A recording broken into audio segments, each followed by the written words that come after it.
Breaking news, menurut hasil survei, Nasdem jadi partai gurem pasca dukung Anies, ditulis oleh Ferry Patli dari siwar.com. Sebelum kita lanjut, jangan lupa subscribe dan nyalakan loncengnya agar Anda menjadi yang pertama mendapatkan informasi dari jurnal terupdate. Baru-baru ini lembaga survei LSI, Denny JA merilis hasil surveinya dan hasilnya cukup mencengangkan, yakni Nasdem tidak masuk DPR di pemilu 2024. Diketahui elektabilitas Nasdem hanya 3,9% saja, sedangkan untuk bisa masuk parlemen, syarat perolehan suara partai minimal 4%. Berdasarkan hasil survei itu juga, PDIP masih berada di urutan pertama, disusul oleh Golkar, Gerindra, PKS, PKB, dan Partai Demokrat. Di bawahnya baru Nasdem. Begitupun dengan hasil survei lembaga lain, yakni Litbang Kompas. Elektabilitas Nasdem juga rendah, yakni hanya 4,3% doang, di bawah Perindo. Hal ini senada dengan hasil survei yang dilakukan oleh Polmetric bahwa elektabilitas Nasdem tinggal 3,1% saja. Justru menurut Polmetric, elektabilitas Partai Demokrat yang naik. Pengen ketawa tapi takut tambah dewasa. Sampai-sampai buzzer partai itu marah-marah di Twitter karena tidak bisa menerima kenyataan bahwa Nasdem bakal terdepak dari DPR tersebut. LSI dan JA surveinya dilokalisasi ya bro. Nasdem dengan manajemen melawan arusnya yang pasti masuk 3 besar di Senayan tahun 2024 karena rakyat sudah jenuh dan apatis dengan partai-partai yang selalu sendiko dawuh atau menurut dengan rezim saat ini bro, ujar pemilik akun Twitter @mshaifu 05679244 dengan nada kesal. Bullshit, ini yang saya sebutkan survei pembodohan publik dan destruktif framing, tidak mengedukasi. You lupa ya, partai mana kontributor petaka ekonomi karena inflasi hingga ketimpangan dan kemiskinan tinggi. Kok malah Nasdem yang dibully? Tutur pemilik akun Twitter @aksanaksan20. Red, justru sekarang banyak yang mau gabung Nasdem. Lembaga survei cuma banjakan untuk sayur. Wadah buat yang ngebet nyapres tapi minim prestasi. Cuit pemilik akun Twitter @almarich dengan nada seperti tanpa bersalah. Gak nyangka ya, ternyata pendukung Nasdem galak juga di medsos. Gak kalah sama buzzer si pirang Habib Bahar bin Smith. Hanya saja kalau diperhatikan lebih jauh, ada benarnya juga sih Nasdem terancam gagal lolos ke Senayan. Karena partai ini sekarang kan statusnya tidak jelas alias abu-abu. Mau disebut pendukung Anies, 3 kadernya masih jadi Menteri Jokowi. Mau disebut pendukung Jokowi tapi akrab dengan kelompok oposisi dan kelompok pengkritik Jokowi seperti PKS dan Partai Demokrat. Nasdem main 2 kaki, inilah yang bikin orang hilang respek sama partai tersebut. Bahkan Sekjen PDIP Hasto Kristianto pernah beberapa kali mengusir partai ini dari koalisi pengusung pemerintah secara halus. Kemudian jangan lupa bahwa cukup banyak kader yang mundur dari Nasdem karena tidak setuju partai ini mendukung Anies. Mulai dari Nilo Jalantik yang sebelumnya menjabat sebagai Ketua Departemen Bidang UMKM Partai Nasdem. Ada juga anak Agung Ngurah Panji Astika, Frederick Lumalinte, Andreas Acui Simanjaya, dan Agus Rianto. Lantas, apa yang menjadi alasan mereka enggan lagi bergabung sama partai yang terkenal dengan slogan restorasi Indonesia itu? Ada beberapa alasan sih, tapi yang paling menonjol adalah mereka gak setuju partainya mengusung capres yang suka memainkan politik identitas. Yang mana pada Pilgub DKI 2017 lalu, si Anies merangkul kelompok intoleran FPI dan HTI supaya terpilih jadi gubernur DKI. Sekarang kelompok intoleran itu masih eksis dan berganti nama menjadi PA212.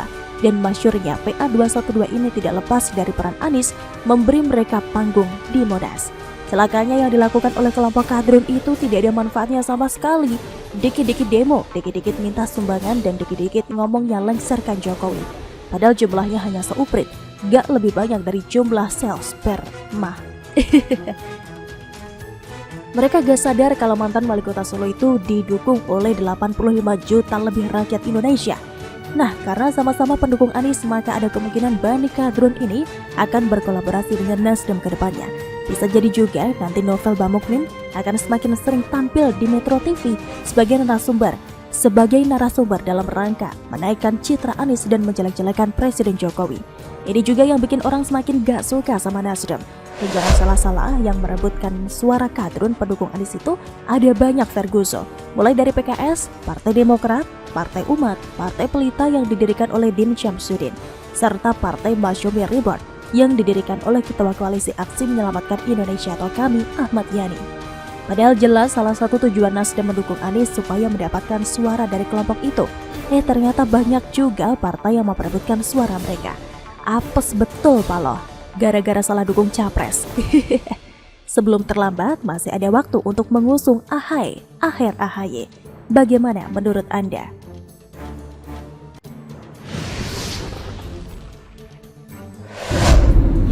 Saya baru saja melewati tol apa tadi? Serpong. Bayar berapa? 22.000. 2 kali Sebelumnya tol dan masuk dari mana kita? dari Kunciran. Kunciran, bayarnya 23.000. Ya. Cuma sekedar begitu doang. Udah bayar, gua mau pulang ke rumah gua doang. Mesti bayar 23 tambah 22, 45. Suek emang lo pada. Suek banget bener. Najis dah gua lo. Najis bener-bener dah gua dah. Gua mau pulang ke rumah gua. Orang bilang jangan lewat tol, bapak moyang lo yang ngajarin jangan lewat tol. Nah kan sono kan semua pada lewat sono semua. Gua mau jalan pulang ke rumah gua, bisa lo lewat sini. Lewat sono muter-muter. Lo yang bikin, lo yang apa disuruh paksa. Apaan sih di negeri ini? Kayak budak gua nyari duit buat lo pada semua. Haikal Hasan ngamuk soal tarif jalan tol. Keikutan nikmati jalan tol, ditulis oleh Syardi dari sewar.com. Sebelum kita lanjut, jangan lupa subscribe dan nyalakan loncengnya agar Anda menjadi yang pertama mendapatkan informasi dari jurnal terupdate. Haikal Hasan sedang menjadi bahan olokan karena sebuah video yang lucu. Entah kenapa orang ini bisa jadi pemuka agama padahal dari tutur katanya jauh banget. Kelompok sebelah memang jarang mikir, apa-apa ditelan mentah-mentah. Video yang dimaksud adalah video dirinya ngomel-ngomel dan mengeluhkan tarif jalan tol, diunggah oleh seorang netizen. Jalan yang gratis ada, jalan yang berbayar juga ada, tinggal pilih mau yang mana. Kalau nggak punya duit, jangan masuk tol, tulis caption akun tersebut. Dalam video berdurasi sekitar 1 menit, Haikal Hasan sedang berada di dalam mobil bersama sejumlah temannya yang protes dengan tarif jalan tol yang dilaluinya. Saya baru saja melewati tol Serpong, bayar Rp22.000. Sebelumnya tol Kunciran, bayarannya Rp23.000. Cuma sekitar begitu doang, udah bayar. Gua cuma mau pulang ke rumah gua, mesti bayar Rp45.000, kata Haikal Hasan. Setelah itu dia tiba-tiba ngamuk dan melontarkan kata-kata yang cukup kasar. Suek emang lo pada, suek banget, najis dah gua lo, najis bener-bener dah gua. Gua mau pulang ke rumah gua, dibilang jangan lewat tol. Bapak moyang lo yang ngajarin jangan lewat tol. Gua mau jalan pulang ke rumah gua, biasa lewat sini. Lewat sono muter-muter, lo yang bikin, lo yang apa, disuruh paksa. Apa-apaan sih di negeri ini, kayak budak gua nyari duit buat lo pada semua, kata Haikal Hasan. Gas kalian tambahkan quote pamungkas, pemerintah zalim mencekik leher rakyat dengan tarif tol yang tinggi. Maka dari itu, khilafah adalah solusinya. Tol akan gratis semuanya, gas kalian bilang gitu. Mungkin dia stres atau mungkin sengaja begitu untuk memancing sensasi. Jalan tol hanya bagi yang mampu, hanya buat yang punya mobil. Sanggup beli mobil biasanya sanggup bayar tarif tol. Lagi pula pemerintah tidak pernah memaksa pengendara mobil masuk tol. Silahkan lalui jalan gratis kalau tidak mau bayar tol. Kalau mau lewat tol tapi maunya gratisan, memangnya ini negara punya nenek moyang sendiri? Balik aja ke Yaman naik onta atau permadani terbang. Gratis, tak usah bayar apapun. Kelakuan begini tapi disebut pemuka agama, kata-katanya saja tidak kelihatan berpendidikan, mirip orang tidak beradab. Malah mau ngajari orang tentang agama pula. Mulutnya sering mengeluarkan statement panas dan bikin ricuh. Pantesan kelompok sebelah kelakuannya begitu. Lihat saja kelakuan Habib Rizik, Novel Bamukmin, Bahar Smith, dan lain-lain. Bagaimana dengan pendukungnya? Sama saja kan? Tidak ada adem-ademnya sama sekali.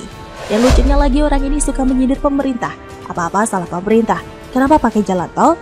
Biasanya orang kayak begini suka mengejek soal pembangunan infrastruktur. Ngapain pakai jalan tol? Ini sama saja dengan orang-orang yang protes pembangunan jalan tol tapi di sisi lain mereka ikut menikmati tol.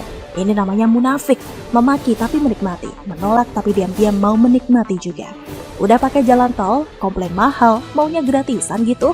Pulang ke rumah silahkan ngaca dulu. Gak ada duit, ya usah banyak gaya pakai jalan tol. Mungkin dia stres, keuangan sedang macet karena ditolak ceramah di mana-mana. Pusing 7 keliling, mau jualan agama, banyak yang menolak. Rezeki agak macet. Mungkin ini yang bikin dia ngamuk tak jelas, merepet soal tarif tol yang mahal. Kelompok sebelah memang susah diatur, pemikirannya tidak berbeda dari yang lain. Mereka merasa seperti penguasa dan suka mendikte penguasa.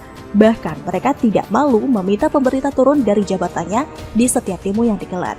Harusnya mereka diusir saja dari negara ini, jadi beban negara. Kadang jadi seperti parasit, ngomel-ngomel tanpa memberikan kontribusi apapun. Mau hidup enak, maunya gratisan, maunya dilayani seperti raja, maunya semua tunduk pada mereka. Geli, rakyat yang waras harus berani menolak mereka. Biar saja mereka makin pusing dan kelimpungan, semakin mereka diberi panggung, semakin besar kepala mereka. Gaya selangit melebihi pemerintah, ternyata dia masih belum kapok disikat warga yang kesal. Bagaimana menurut Anda?